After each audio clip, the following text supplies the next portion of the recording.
You're listening to Feel Good. I'm your host, Malika Lee, on 105.7 KVRU FM. I am here with a special guest to continue a conversation about conscious dating. So my guest today is one of the most optimistic daters I know, which is why I asked her to have this conversation with me. Her name is Lori Cash Richards, and she is a life coach, author, speaker, and workshop facilitator. And she has had quite a lot of experience with dating, both online and what I would call maybe the old school dating of chance meetings in different locations, maybe at the grocery store. So anyway, welcome, Lori. Thank you. Nice to be here. I'm so excited to keep this thing going. So let's start off. I think our conversation previously may have been skewed more to women. So I'm wondering, in the conversation of conscious dating, is there anything from your experience with dating that you think would be helpful for men to know? Well, the first thing that comes forward for me is an acknowledgement of the men out there, a random sampling of which I've met through my online dating. And just an acknowledgement, because it really feels to me like the men in our country have really taken to heart this Me Too movement. Mm-hmm. And have really, and the way it's shown up across the table for me on a date, or, in other places as we're saying goodnight, is this beautiful intentionality around consent. Mm-hmm. And really, I've had multiple men ask me for consent to hold my hand, for consent to kiss me, for consent to kiss me more. And I'm actually really grateful for that, because I'm experiencing this container of safety that it feels to me is being established by the man that I'm with. And so it feels very honoring to me, very honoring of me. And then by extension, very honoring to all women. Because, I think men and women, we do come from different worlds. I mean, John Gray talks all about this in his amazing Mars-Venus work, right? Which I find very accurate based on my own experience. And so I just think there's an opportunity that men have really stepped up to with the blessing of the Me Too movement, in really being aligned with and attuned to getting the consent of a woman, making sure a woman feels comfortable, making sure that that everybody's having a similar experience. Yeah. And I'm grateful for that. So gender roles, and some men, like I've heard Steve Harvey say, that man better pick up the tab, the first one. Like, women don't even look at, don't offer, don't put your hands, or like you're reaching for your purse. What is your take on that? I wholeheartedly agree with Steve Harvey. Wholeheartedly. I can't explain to you why. I was raised in Virginia, so I do have a certain protocol around male-female rules, but the first time out, I think it is absolutely the privilege and honor of the man to invite the woman and then to pay for the woman. And if the man gets to decide, he can take her to Jack in the Box or a 5-star restaurant. He doesn't have to, or anything in between, right? And so, but there is something about having a man pay for that first experience. You've gone out with about 50 guys, right? Since you started online dating. How did you make sure you were on the same page when it came to who was going to be covering the bills? Honestly, I've never had a conversation about it at all. Oh, really? Never. When the bill comes, the man just pays. And it just is what it is. I don't know how it gets set up that way. I wish I had an answer for you. I always express my gratitude, of course, on the other side of him paying the check. Only once did I pick up the parking. We had both valeted, and it just felt aligned for me to offer to pay for the parking, which I did. But, I've had 50 plus free meals, and it's been lovely. It's been lovely. And, I think there's a certain point at which there can be a conversation around that, or a woman can, after a couple of dates, after a couple of experiences together, a woman could I could plan a date and treat a man. So I really don't have any rules around it, but it does seem like American protocol. I don't know if it's the same in other places. Well, I would say it might be maybe a generational thing, because a date is coming to mind that I went on, and I was invited to. And then he was ordering the most expensive thing on the menu. My prices were beneath his, and when the bill came, he took out his pen and was divvying up, this is yours, this is mine. He got his math wrong. But I didn't even press the issue. It was just in my mind, note to self, never go out with this guy again. Interesting. So maybe it is a generational thing. I don't know, but I have not had that experience, and I've never offered to pay either. It's just never felt like I kind of watch for the energy of, oh, should I offer to pay? I am aware of that, and if I ever felt inspired to offer to pay, I certainly would, but I never have. And I've certainly never had anybody take out his pen and divide by 2. Right. Wow. Yeah, it was terrible. Wow. I had an opportunity to talk to him again later. I ran into him and he was asking me out again, and I was like, you don't remember this date? And he said he couldn't afford to pay for both of us. And I asked him, well, why did he invite me then? Right. Wow. So I'm learning a lot, and I'm just curious now, is it a generational thing? Because I've heard other conversations about that. It's just fascinating that you have never had that experience. Well, and, as you say that, if I did get the impression that I was creating a hardship for the man in requiring him to pay for my dinner, I would certainly extend an invitation to pay for half. And in conversation over dinner, you get a pretty good feel. And so it hasn't happened yet, but I'm open to the possibility of it.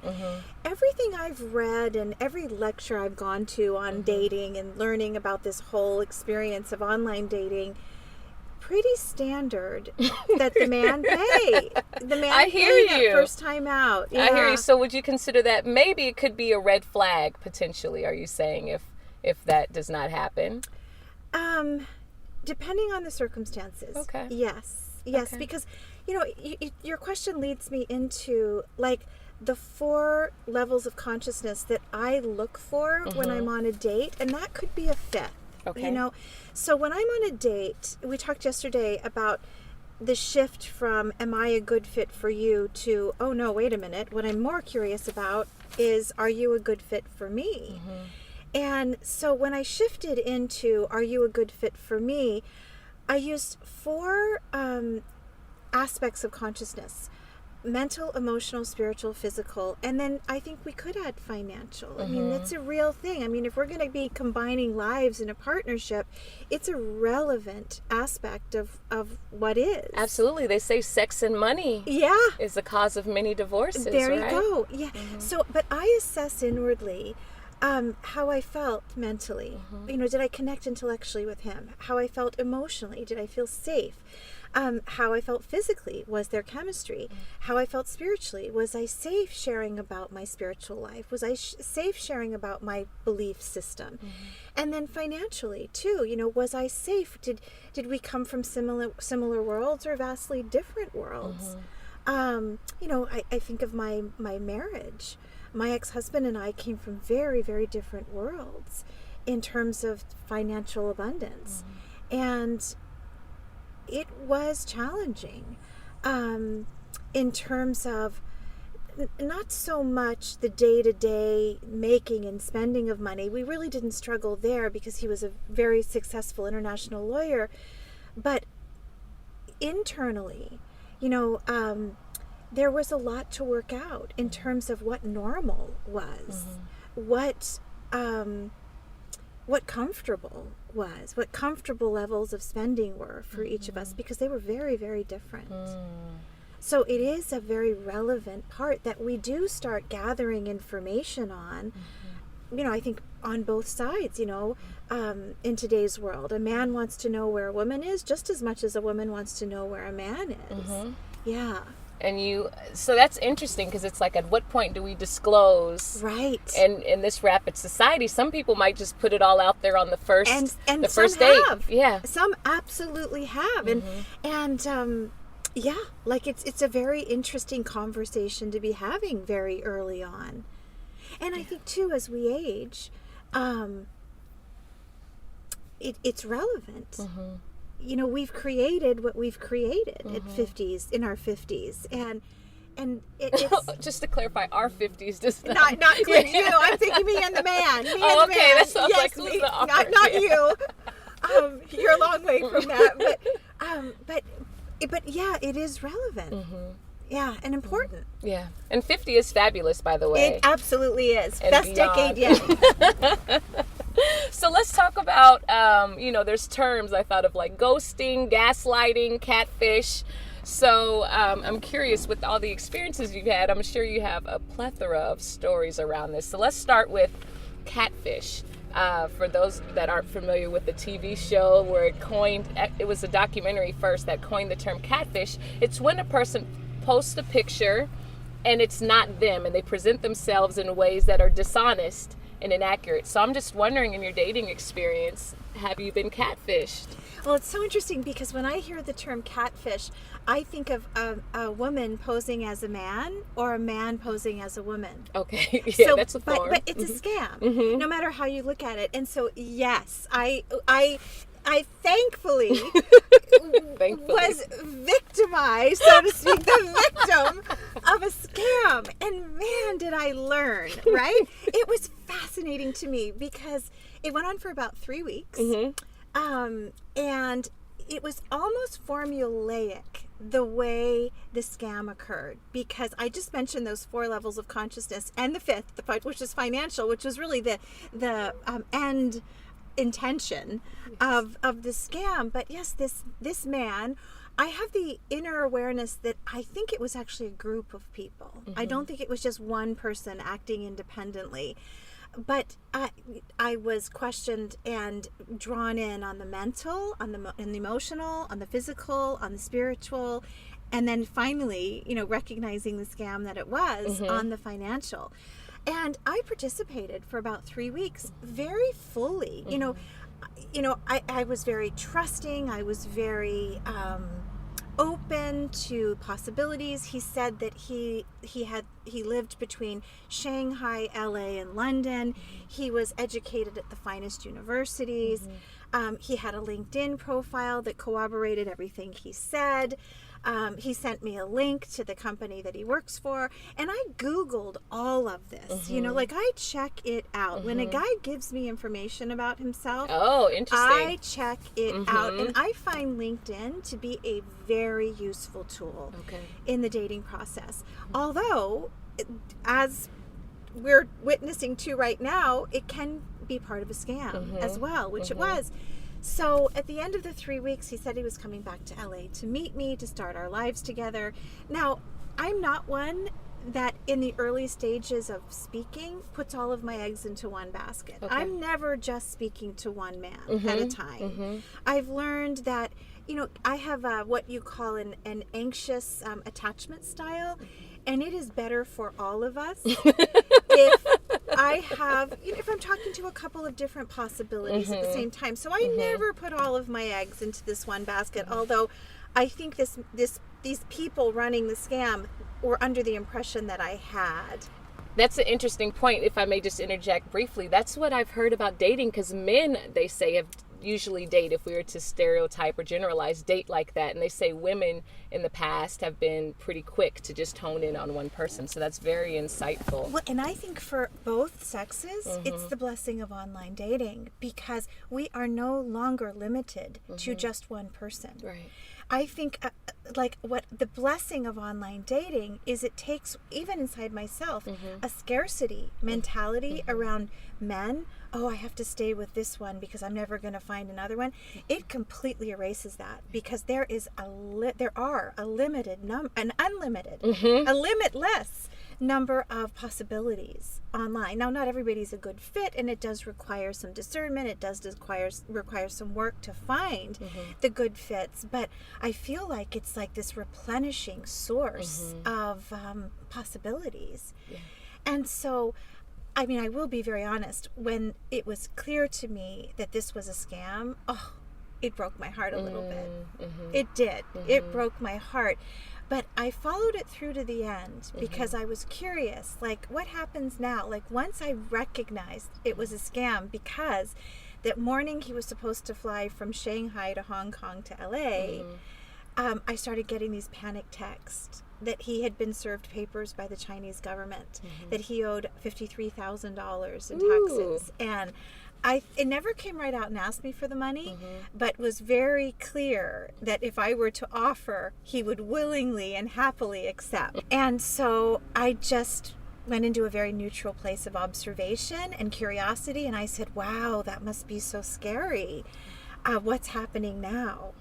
And so, again, more panicked text, copies of the documents that had been served to him, a copy of a check for $1.5 million made out to him that he could cash as soon as he got back to the United States. Wow. And then I pointed out to him that there was a signature missing on the check.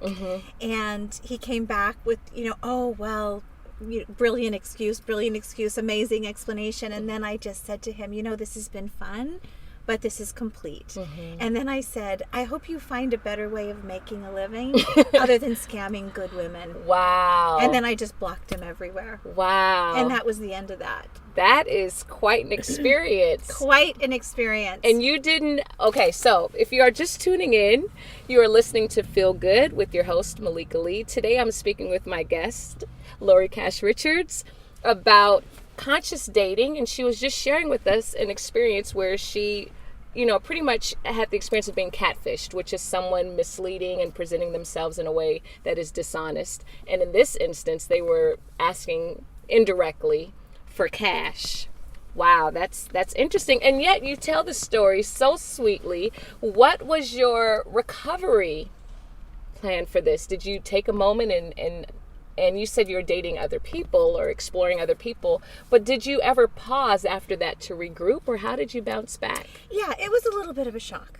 It wasn't a huge shock. It wasn't like a devastating shock. Again, because I'd never met this person.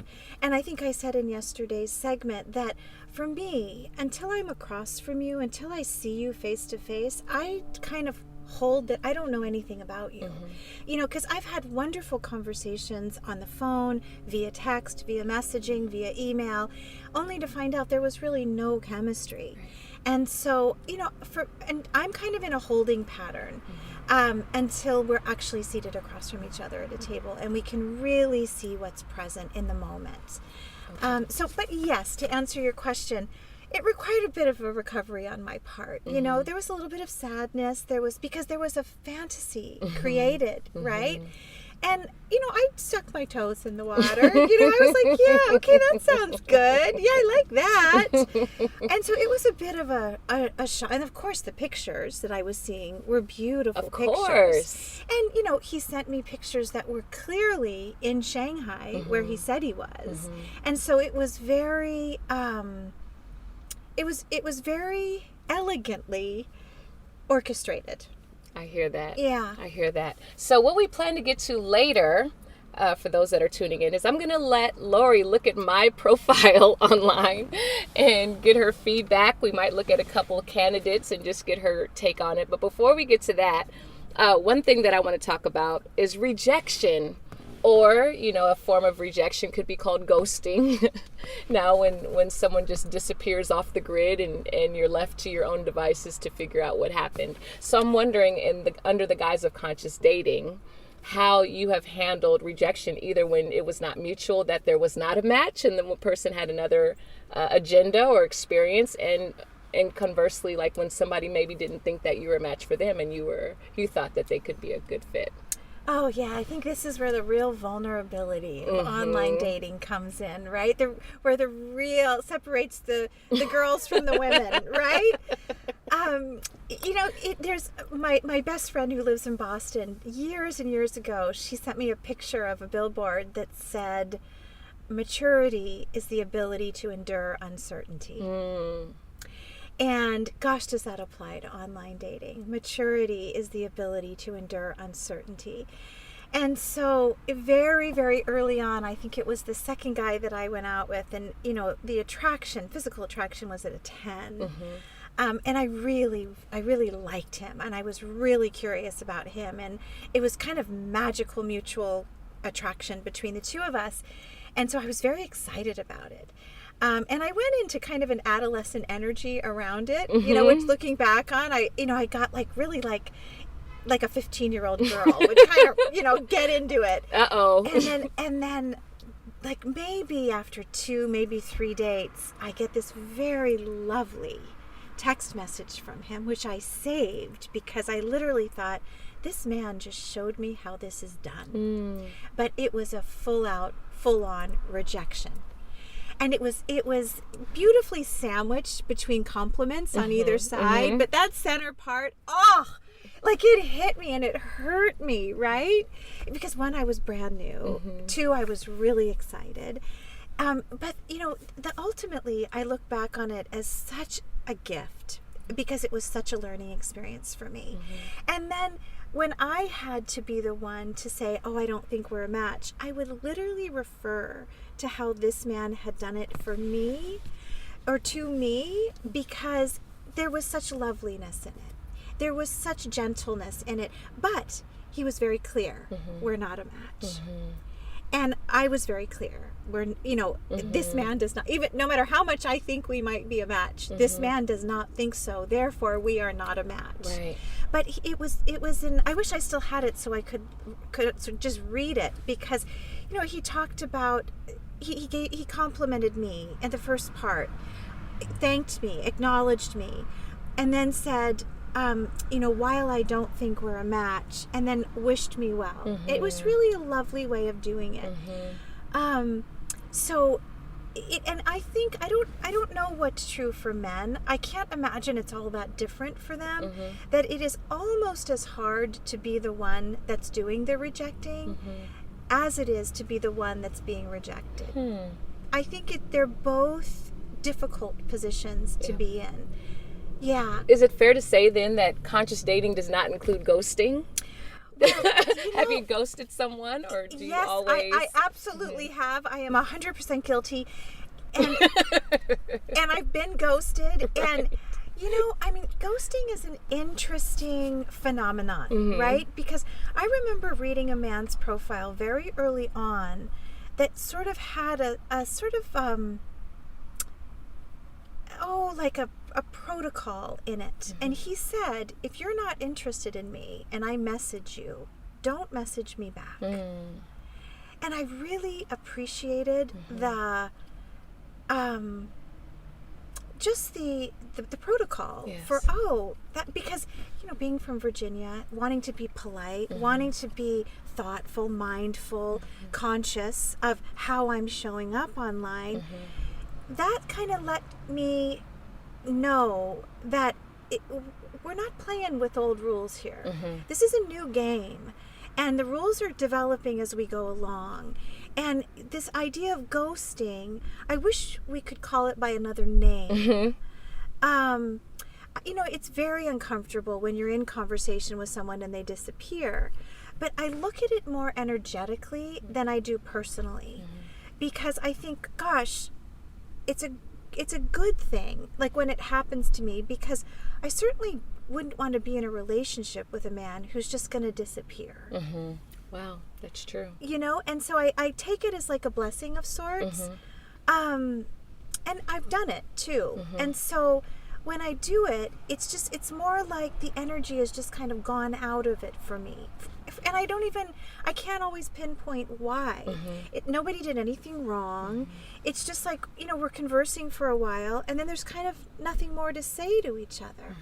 I think of high school, and you're flirting with somebody in the hall, and you flirt, and then it kind of, it kind of fizzles out. Like, that's sort of how I think about it. I will say that when that happens, I don't keep them in my messaging. I delete them. Okay. Like, I keep the slate very clean. My ego doesn't always want me to. My ego, wants 100,000 messages waiting for me every day. But my soul says, no, keep the slate clean, because once again, you're looking for one partner. You're looking for one good fit. You're not looking for 50,000. You're not looking to be a fit for 50,000. You're looking to be a good fit for one as well.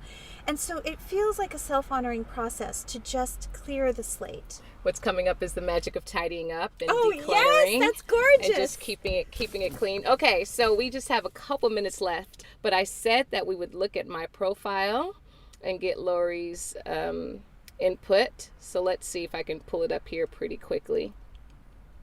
Okay, so I'm not going to say what site this is on, but okay, so I kept it short and sweet because I found some people just don't read. Oh, she's going first, the picture. Okay, so you've seen my profile picture. What is your feedback? Well, first of all, the picture is absolutely beautiful, and I think it represents you gorgeously. Thank you. What I would encourage you to do is put up more than one picture. Because I think the more authentically we represent ourselves in our pictures, the more in service we are to ourselves and also to potential dates. So, put pictures up of you that you love. Mm-hmm. Put pictures up of you that bring you joy, mm-hmm. that you feel like are a true expression of who you are, whatever they may be. Whether you're in full makeup and regalia, right, or if you're just playing with a baseball hat on and, outside walking your dog, mm-hmm. or both, like don't be afraid to span the spectrum. Mm-hmm. of all of your different looks and all of the ways you show up in the world. So what does one picture read to you? Well, I'll tell you from my perspective of looking at a guy's profile. Mm-hmm. It's a red flag for me if a guy only has one picture. Because I don't just look at the guy in the picture, I look at what's around the guy in the picture too. Mm-hmm. I look at where he is. Mm-hmm. Is it a selfie? Is a friend taking it? Is he on a boat? Is he sitting at a restaurant? Is he in his bedroom? Is he on his couch? It gives us a lot of information if we pay attention to the pictures. So, what's he showing me in the picture? What's he telling me about what's important to him based on this picture that he's chosen to put on his profile? So, we can think in those terms, and you don't have to put in the full. I think certain websites have limits on how many pictures you can put in and others don't, but put whatever number of pictures you're comfortable with. And, a selfie or two is fine, but don't let them all be selfies. What? There's a facial expression that she just gave me with that. And what is associated with them all being selfies? Well, I just... you don't have any friends? Yes, and you're a vibrant woman, happy, vibrant, colorful life. I want them to see that. I mean, I think that first picture you just showed me demonstrates that beautifully. Based on what you're wearing, based on your facial expression, I get who you are, mm-hmm. and it feels accurate to me. Mm-hmm. And so ask yourself, am I putting this picture up because it feels good, because I feel good in it, mm-hmm. because I like the way I look in it? Mm-hmm. Okay. All right, I'll work on it and I'll get back to you. I can't wait. You can read it out loud. Okay, good. So this is what Malika has written about her. Malika Lee, here we go. Oh, no, not the first and last name. Okay. Intelligent, big heart, open mind, good sense of humor, and nice smile. That sums up me and what I'm looking for. Enjoy reading, writing, meditation, dancing, live music, and meeting new people. Well, this is very, very sweet. When I started reading, mm-hmm. I thought you were describing you. Mm-hmm. You are. I am. Okay. And then it says that sums up me and what I'm looking for. Mm-hmm. Okay, I got it. Got it. And then what you enjoy. Just give it to me straight. I'm going to give it to you straight. Yes. Because I was a little confused. Mm-hmm. I think it might confuse men. Okay. It's like they have to get to that second part mm-hmm. in order to know what you're talking about. Okay. So I would make it really clear mm-hmm. at the beginning, this is what I'm looking for in me and in me, in you, and in us. Oh, okay. Big heart. Okay. Lots of laughter. Mm-hmm. Open mind, good sense of humor, because then you're describing you, him, and us. Mm-hmm. And what is the us? What are you looking for in the us? Mm-hmm. The clearer I got, the more aligned my matches were for mm-hmm. me. We're going to have to end it here. Lori, it has been such a treat. Thank you so much. Oh, thank you, Malika. You've been listening to Feel Good with your host, Malika Lee. My guest today, Lori Cash Richards, and we've been talking about conscious dating. Thank you all for listening. I hope you enjoyed today's show. I know I am not the only one who has had a first date experience where I was surprised to pay half. If you'd like to share some of your dating experiences, please add comments on my Instagram page at Ms. MS Malika Lee, MALIKALEE, where I'll post teasers for upcoming shows. Also, if you'd like to support the work, please visit our Patreon page, www.patreon.com/feelgood. You can sign up and subscribe and contribute in some way from $2 or more. Thank you so much. And remember, Feel Good isn't just a podcast, it's a movement.